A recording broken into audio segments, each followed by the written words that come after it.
നമസ്കാരം.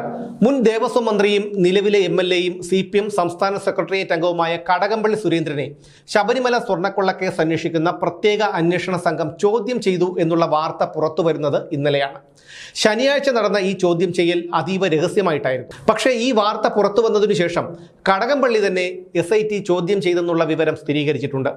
താൻ ദേവസ്വം മന്ത്രിയായിരുന്ന കാലത്തെ ചില കാര്യങ്ങളാണ് ചോദിച്ചറിഞ്ഞത് എന്നാണ് കടകംപള്ളിയുടെ വാദം. എന്നാൽ കടകംപള്ളി ഉടൻ അറസ്റ്റിലാകുമെന്നുള്ള അനുമാനങ്ങൾ പലർക്കുമുണ്ട്. ഇന്നലെ മാധ്യമങ്ങൾക്ക് മുന്നിൽ വന്ന കടകംപള്ളിയുടെ ശരീരഭാഷയും മുഖഭാവവും വ്യക്തമാക്കുന്നത് അദ്ദേഹത്തിന് ആശങ്കയുണ്ട് എന്നുതന്നെയാണ്. എന്തായാലും വൈകുന്നേരത്തോടെ ഫേസ്ബുക്കിൽ കടകംപള്ളി തൻ്റെ ഭാഗം വ്യക്തമാക്കിയിട്ടുണ്ട്. ആ കുറിപ്പിൽ അദ്ദേഹം പറഞ്ഞിരിക്കുന്നതിൻ്റെ രത്നചുരുക്കം ഇങ്ങനെയാണ്: കഴിഞ്ഞ ശനിയാഴ്ചയാണ് SITക്ക് മുന്നിൽ ഹാജരായതെന്നും അത് ഏതെങ്കിലും രഹസ്യ കേന്ദ്രത്തിലായിരുന്നില്ലെന്നും ക്രൈംബ്രാഞ്ച് ആസ്ഥാനത്താണ് മൊഴി രേഖപ്പെടുത്തിയതെന്നും MLA ബോർഡ് വെച്ച താൻ സ്ഥിരമായി ഉപയോഗിക്കുന്ന ടൊയോട്ട യാരിസ് കാറിലാണ് മൊഴി നൽകാനെത്തി തിരിച്ചുപോയതെന്നും കടകംപള്ളി പറയുന്നു. ശബരിമല സ്വർണ്ണക്കൊള്ളയുമായി ബന്ധപ്പെട്ട എല്ലാ ഫയലുകളും ഇപ്പോൾ കോടതിയുടെ പക്കലാണെന്നും ഉണ്ണികൃഷ്ണൻ പോറ്റി നൽകിയ അപേക്ഷയിൽ അദ്ദേഹത്തെ സഹായിക്കണമെന്ന് താൻ എഴുതി ഒപ്പിട്ടു നൽകിയെന്ന് പറയപ്പെടുന്ന കുറിപ്പുണ്ടെങ്കിൽ അത് പുറത്തുവിടണമെന്നും പോറ്റിക്ക് സഹായം ചെയ്യാൻ മന്ത്രി നിർദ്ദേശിച്ചതായി സ്വർണ്ണപ്പാളി കൈമാറാൻ ഉത്തരവിട്ട ഫയലുകളിൽ പരാമർശമുണ്ടെങ്കിൽ ആ ഉത്തരവും പുറത്തുവിടാൻ അദ്ദേഹം വെല്ലുവിളിക്കുന്നുണ്ട്.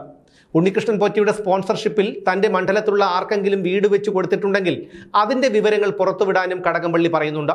പക്ഷേ പിടിക്കപ്പെടുമെന്ന് ഉറപ്പുണ്ടായിട്ടും പിടിച്ചു നിൽക്കാനുള്ള അവസാനത്തെ അടവായി മാത്രമേ ഈ ന്യായീകരണത്തെ കാണാൻ കഴിയുള്ളൂ. അതിന് കാരണവുമുണ്ട്. ആദ്യം പുറത്തു വന്നത് കടകംപള്ളിയും ഉണ്ണികൃഷ്ണൻ പോറ്റിയും തമ്മിലുള്ള വളരെ അടുപ്പത്തോടെ ഇരുന്ന് സംസാരിക്കുന്ന ഒരു ചിത്രമാണ്. ഒരുപക്ഷെ അത് AI നിർമ്മിതമെന്നൊക്കെ CPMന് ന്യായീകരിക്കാമായിരുന്നു. പക്ഷേ അതുണ്ടായില്ല. പിന്നീട് RSP നേതാവ് ഷിബു ബേബി ജോൺ പുറത്തുവിട്ട 2 ചിത്രങ്ങളിലൊന്നിൽ ബാംഗ്ലൂർ എയർപോർട്ടിൽ കടകംപള്ളിയും ഉണ്ണികൃഷ്ണൻ പോറ്റിയും ഒരു പോലീസ് ഓഫീസറും മറ്റൊരാളും കൂടി നിൽക്കുന്ന ചിത്രവും ഒരു മേശയ്ക്ക് ചുറ്റുമിരുന്ന് സംസാരിക്കുന്ന ചിത്രവുമാണ്. 2 ദിവസം മുൻപ് കടകംപള്ളി പറഞ്ഞത് ഉണ്ണികൃഷ്ണൻ പോറ്റിയെ 1-2 തവണ ശബരിമലയിൽ വെച്ചു മാത്രമേ കണ്ടിട്ടുള്ളൂ എന്നാണ്. ആ വാദങ്ങൾ കള്ളമാണെന്ന് ഷിബു ബേബി ജോൺ പുറത്തുവിട്ട ചിത്രങ്ങൾ തെളിയിക്കും. ഈ ചിത്രങ്ങൾ വ്യാജമാണെന്ന് കടകംപള്ളിയോ CPMോ പറഞ്ഞിട്ടുമില്ല.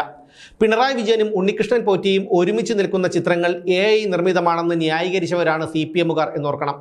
ഉണ്ണികൃഷ്ണൻ പോറ്റി സ്വർണ്ണപ്പാളി കൊണ്ടുപോയതും അതുമായി ബന്ധപ്പെട്ട ഇടപാടുകളുമൊക്കെ നടന്നത് ബാംഗ്ലൂർ കേന്ദ്രീകരിച്ചാണ്. അപ്പോൾ ഈ ചിത്രങ്ങൾക്ക് പ്രാധാന്യവുമുണ്ട്. എന്തായിരുന്നു കടകംപള്ളിക്ക് ഉണ്ണികൃഷ്ണൻ പോറ്റിയുമായി ബാംഗ്ലൂരിൽ ഇടപാട്? അന്ന് കടകംപള്ളി ദേവസ്വം മന്ത്രിയായിരിക്കുമല്ലോ. അക്കാലയളവിലാണ് പോറ്റി ശബരിമലയിൽ കൊള്ള നടത്തിയതും. ആരായിരുന്നു ആ പോലീസ് ഉദ്യോഗസ്ഥൻ?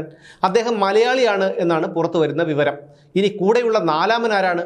എന്തായിരുന്നു ഇവർക്ക് ചർച്ച ചെയ്യേണ്ടിയിരുന്ന വിഷയം? ബാംഗ്ലൂരിലെ മലയാളി സംഘടനയുടെയോ മറ്റോ പരിപാടിക്ക് പോയതാണെന്നും ആ പരിപാടിയിൽ പോറ്റിയും ഉണ്ടായിരുന്നു എന്നുമാണ് കടകംപള്ളി പറഞ്ഞത്. മന്ത്രിയായിരുന്ന കടകംപള്ളി സുരേന്ദ്രൻ ബാംഗ്ലൂരിൽ പോയത് മലയാളി സമാജത്തിൻ്റെ പരിപാടിയിൽ പങ്കെടുക്കാനായിരുന്നോ അതോ മറ്റെന്തെങ്കിലും കാര്യത്തിനായിരുന്നോ എന്നുള്ള കാര്യം രേഖകളിൽ ഉണ്ടാവുമല്ലോ. പോറ്റിയെ ശബരിമലയിൽ വെച്ച് 1-2 തവണ മാത്രമേ കണ്ടിട്ടുള്ളൂ എന്ന് കടകംപള്ളി ആദ്യം പറഞ്ഞത് കള്ളമല്ലേ? ഇതൊക്കെ കൂട്ടി വായിക്കുന്ന ആർക്കും ദുരൂഹത തോന്നും. കടകംപള്ളി പറയുന്നത് ശബരിമലയിൽ പോറ്റി നടത്തിയ കള്ളത്തരങ്ങളൊന്നും താൻ അറിഞ്ഞിരുന്നില്ല എന്നാണ്. അങ്ങനെയെങ്കിൽ എന്തിനാണ് ദേവസ്വം വകുപ്പും അതിനൊരു മന്ത്രിയും? ജനങ്ങൾ ക്ഷേത്രഭണ്ഡാരങ്ങളിൽ നിക്ഷേപിക്കുന്ന കാണിക്ക കൊണ്ട് സ്റ്റേറ്റ് കാറിൽ പായാനും മറ്റ് സുഖസൗകര്യങ്ങൾക്കുമാണോ? ദേവസ്വം ബോർഡിൻ്റെ കീഴിലുള്ള ക്ഷേത്രങ്ങൾ ഭക്തജനങ്ങൾക്ക് വിട്ടുകൊടുക്കുകയല്ലേ ചെയ്യേണ്ടത്? കേസിലെ എല്ലാ പ്രതികളെയും ചോദ്യം ചെയ്യാൻ വിളിപ്പിക്കുകയും അറസ്റ്റ് ചെയ്യുകയും കോടതിയിൽ ഹാജരാക്കുകയും ഒക്കെ ചെയ്തത് മാധ്യമങ്ങളിലൂടെ ജനങ്ങൾ അറിഞ്ഞതാണ്. കേസിൽ അന്താരാഷ്ട്ര ബന്ധമുണ്ടെന്ന് വിവരം നൽകിയ രമേശ് ചെന്നിത്തല അടക്കമുള്ളവരുടെ മൊഴിയെടുത്തതും അറസ്റ്റിലായ പ്രതികളെ ചോദ്യം ചെയ്തതുമൊക്കെ ഈഞ്ചക്കലുള്ള SITയുടെ ആസ്ഥാനത്താണ്. പക്ഷേ കടകംപള്ളിക്ക് മാത്രം വഴുതക്കാട്ടെ പോലീസ് ആസ്ഥാനത്തോട് ചേർന്നുള്ള ക്രൈംബ്രാഞ്ച് ആസ്ഥാനത്ത് മൊഴിയെടുക്കൽ. അതാണ് പൊതുസമൂഹത്തിന് സംശയമുണ്ടാക്കുന്നത്. രാഷ്ട്രീയക്കാരനും മുൻ മന്ത്രിക്കുമൊക്കെ എന്തും ചെയ്യാമെന്നാണോ?